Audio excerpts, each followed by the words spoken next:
सिकंदर, चाहे तो रख ले सबको अपनी जेब के अंदर, हर हमसे बच के रहना मेरी जान। चलिए, सियासत की साठगांठ पर बात हो रही है, जिक्र उत्तराखंड का है और ऐसे में क्या हॉर्स ट्रेडिंग के जरिए सरकार का गठन सही है? हैरत की बात है 45% को हाँ में भी राय देने का इत्तेफाक है, जबकि 55% हालांकि बहुमत है जो इस बात से इत्तेफाक नहीं रखते कि हाँ हॉर्स ट्रेडिंग के जरिए भी सरकार का गठन होना चाहिए। इस बीच सवाल लोकतांत्रिक प्रक्रियाओं का भी है।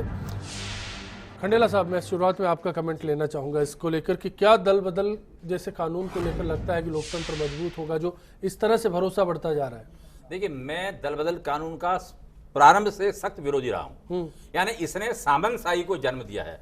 एक पार्टी जो कभी चुनाव नहीं कराती, अध्यक्ष जो अपना चुनाव नहीं करवाता, वो तानाशाह हो जाता है। और मैं एक बात कह रहा हूं, लोकतंत्र में अभिव्यक्ति की या विचार अभिव्यक्ति की या अपने जो आप जिसको आप पाला बदलना कहते हैं, मैं कह रहा हूं कि कार्यक्रम बदलने की भी जो क्षमता होनी चाहिए। अगर आप रोक नहीं पाते हैं तो उसके ऊपर आप जो ना हथकंडा नहीं अपनाइए। एक जनप्रतिनिधि चुनाव के बाद कैसे तय करेगा कि पार्टी सही राह पर है या गलत राह पर है? मैं आपको बता रहा हूं ना कैसे करेगी। मैं ये कह रहा हूं कि चुनाव के बाद में जो चीफ मिनिस्टर बनता है वो तय करता है कि जनता क्या चाहती है।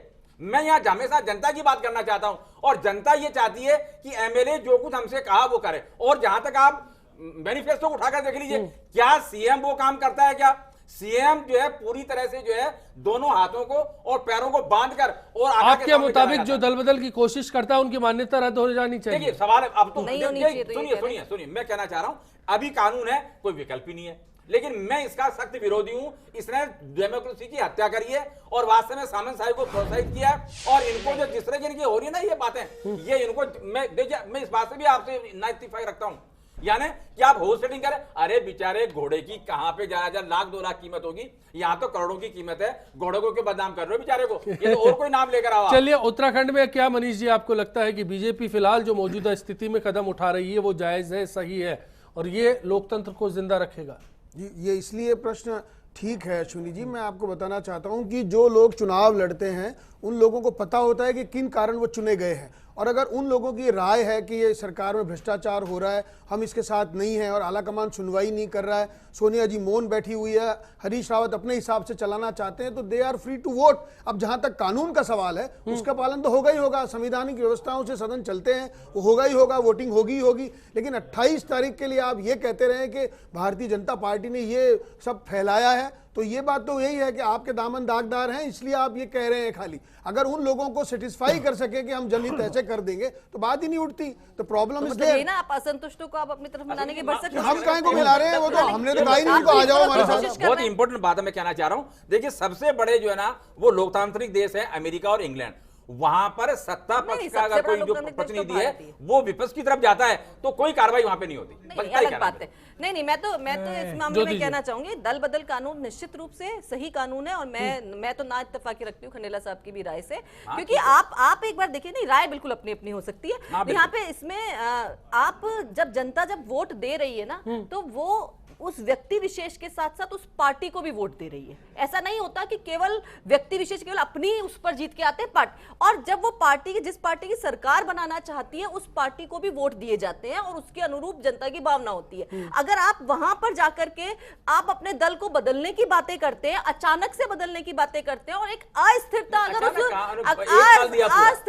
अगर पूरी अस्थिरता अगर पैदा करने की कोशिश सरकार में की जाती है तो मैं नहीं मानती कि वो बिल्कुल किसी भी तरीके से जनता के लोकतंत्र नहीं है ना, कि मैं नहीं मानती ये लोकतंत्र नहीं है। नहीं, जनता जो कह रही है उसको नहीं मानोगे, लोकतंत्र कैसे हो जाए? आपकी बात को हम सुन रहे थे, आपकी राय अलग हो सकती है और मेरी राय अलग होती है। मैं तो बिल्कुल निश्चित रूप से मानती हूं, यही लोकतंत्र है कि आपकी राय अलग हो। यहाँ पर जो है राय अलग होना बहुत अलग बात होती है और सरकारें चलाना, उसका काम करना और बीच में इस तरह की अस्थिरता पैदा करना निश्चित रूप से जनता की भावना। चलिए, आखिर में आपके पास में आता हूँ, हॉर्स ट्रेडिंग को लेकर जनता की राय 45% हाँ में भी राय दे रहे हैं, तो क्या ये हैरत वाली बात है? और दूसरा मैं वो भी जवाब चाहूंगा कि क्या कोई साजिश करता है सरकार गिराने की लोकतांत्रिक प्रक्रिया से जो सरकार चुनी गई है, तो फिर क्या उसमें अपराध की श्रेणी में जांच होनी चाहिए? अश्वनी जी, सबसे पहले तो ये कहना चाहता हूं कि ये जो इनके फेवर में जो गया है कि हाँ जो हाउस ट्रेडिंग का जो सही मान रहे हैं, ये हमारे समाज की गिरावट का संकेत है कि हमारा समाज कितना नीचे जा रहा है। दूसरा, दुनिया की सारी डेमोक्रेसीज का या दुनिया के सारे संविधानों का अध्ययन करने के बाद में हमने अपने संविधान का निर्माण किया और उसमें रिकॉल का सिलसिला फिर भी नहीं रखा। इसका मतलब कि हमारे संविधान निर्माताओं ने चीज़ों को बहुत गहराई के साथ में सोचा है, लेकिन दुर्भाग्य से हमारे समाज का गठन कुछ ऐसा है कि उसमें एक खास किस्म के लोग, डेमोक्रेसीज के विभिन्न स्वरूप हैं, एक खास किस्म के लोग ही हैं जो शासन में आते हैं, वही आगे बढ़ते हैं, उन्हीं को सारा सिलसिला बनता है। तो ये डेमोक्रेसी का विकास होते होते सब कुछ ठीक हो जाएगा, मैं इस बात को मानता हूँ। लेकिन साथ साथ में ये सच है कि ये जो सारा कर्म किया है, इसको अगर जांचा जाए तो सबसे पहले तो कांग्रेस पार्टी के अंदर, कांग्रेस पार्टी के संगठन को ही ऐसे लोगों का जवाब लेना चाहिए। हरीश रावत से पूछना चाहिए कि उन्होंने नज़रअंदाजी क्यों की अपने ही लोगों की, क्यों नहीं बहुगुणा के ग्रुप के साथ में चर्चा की। जिस बहुगुणा को मुख्यमंत्री बना के रखा था उससे चर्चा ही नहीं और उसको हिकारत की निगाह से देखा गया। उसका नतीजा ये हुआ कि 9 लोगों ने बगावत करके बाहर होने का सिलसिला किया। फिर दूसरी शर्म की बात ये लगी कि जो सत्ताधारी दल है, केंद्र में जो सत्ताधारी दल है, उनका जो पराजित पक्ष बैठा हुआ था, उनको उन लोगों को अपने साथ में मिला करके और सरकार बनाने के लिए आगे आना चाहा। ये अपने आप में बड़ा उनके गिरावट का सिलसिला है।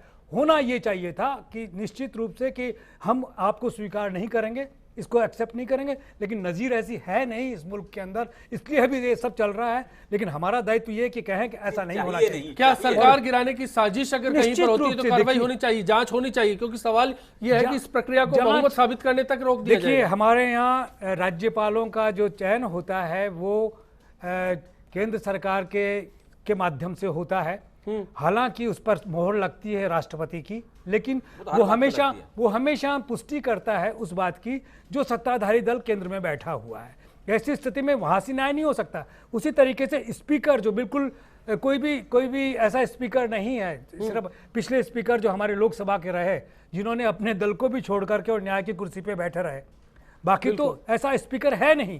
स्पीकर कभी भी अपने दल से अलग होकर के सोचेगा नहीं, वो निश्चित रूप से कांग्रेस पार्टी के पक्ष में ही अपना वो देगा। ऐसी स्थिति में मुझे लगता यह है कि संविधान इसमें तो कानून के न्यायालय में ही जाकर के कोई रास्ता हो सकता है। न्यायालय ने चलिए फिलहाल 28 तक इंतजार करना होगा। देखते हैं पहाड़ों के विधायक जब चूरू में पहुंचेंगे तो कितनी गर्मी सहन कर पाएंगे। फिलहाल के लिए इस चर्चा में इतना ही। अब देखते रहिए फर्स्ट इंडिया न्यूज को और इसी उम्मीद के साथ आपसे विदा चाहेंगे कि आने वाला कल सभी के लिए आज से बेहतर साबित हो।